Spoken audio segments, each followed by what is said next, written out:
Assalamualaikum warahmatullahi wabarakatuh. Perkenalkan, nama saya Ilham Sodikin. Saya merupakan mahasiswa Institut Agama Islam Negeri Kerinci dengan jurusan Tadris Biologi. Video ini dibuat untuk memenuhi tugas saya pada mata kuliah mikrobiologi dengan tema pemanfaatan mikroorganisme.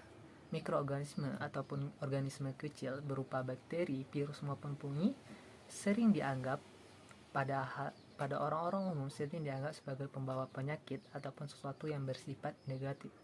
Dalam hal ini, mikroorganisme tidak semuanya itu berdampak negatif pada manusia ataupun membawa penyakit. Mikroorganisme juga dapat dimanfaatkan untuk membuat suatu produk pangan. Salah satu contohnya adalah pembuatan dari yogurt, pembuatan keju maupun pembuatan tempe. Pembuatan produk pangan tersebut memanfaatkan mikroorganisme pada prosesnya.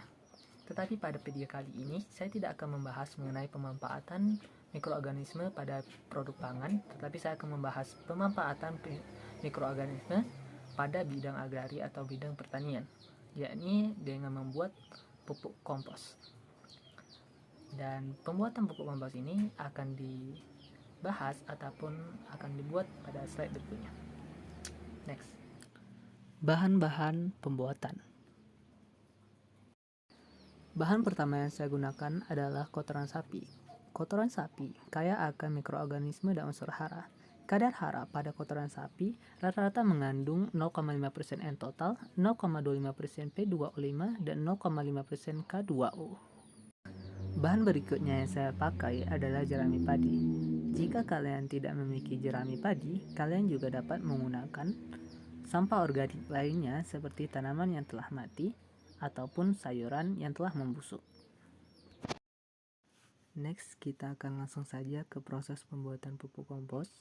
Di sini saya akan menabur limbah kotoran sapi di atas tanah.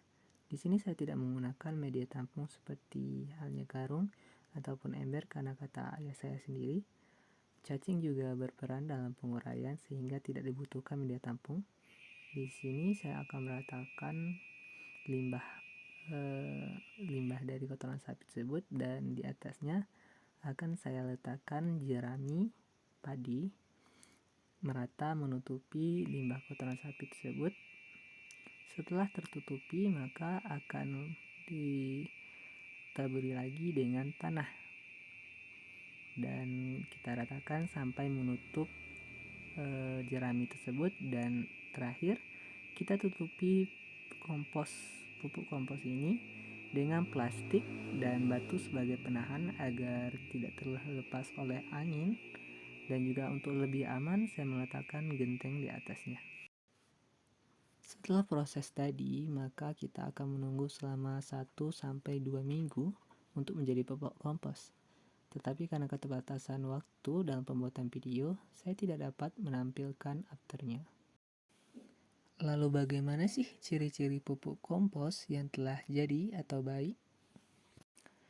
Ciri-cirinya antara lain warnanya coklat kehitaman, lalu aroma kompos tidak menyengat tetapi berbau tanah atau humus hutan, dan tekstur kompos apabila dipegang akan mengumpal. Bakteri apa saja yang berperan dalam proses pembuatan kompos? Bakteri dominan yang telah diidentifikasi antara lain Enterobacter sp, lalu Bacillus sp, dan Escherichia coli. Peran dari mikroorganisme pada pupuk kompos yakni peran mikroba dalam proses pengomposan berfungsi sebagai dekomposer, pengurai, yaitu suatu proses penguraian sampah organik menjadi kompos. Pada prosesnya penguraian dalam kondisi tanpa oksigen anaerobik, material akan menjadi gas amoniak, hidrogen sulfida H2S, metana CH4, dan senyawa lain yang lebih sederhana. Dan kesimpulannya adalah kompos merupakan hasil penguraian parsial tidak lengkap dari campuran bahan-bahan organik yang dapat dipercepat secara artifisial oleh populasi berbagai macam mikroba dalam kondisi yang hangat, lembab, dan aerobik atau anaerobik. Sekian video dari saya. Apabila terdapat kesalahan ataupun kekurangan pada video saya mohon maaf.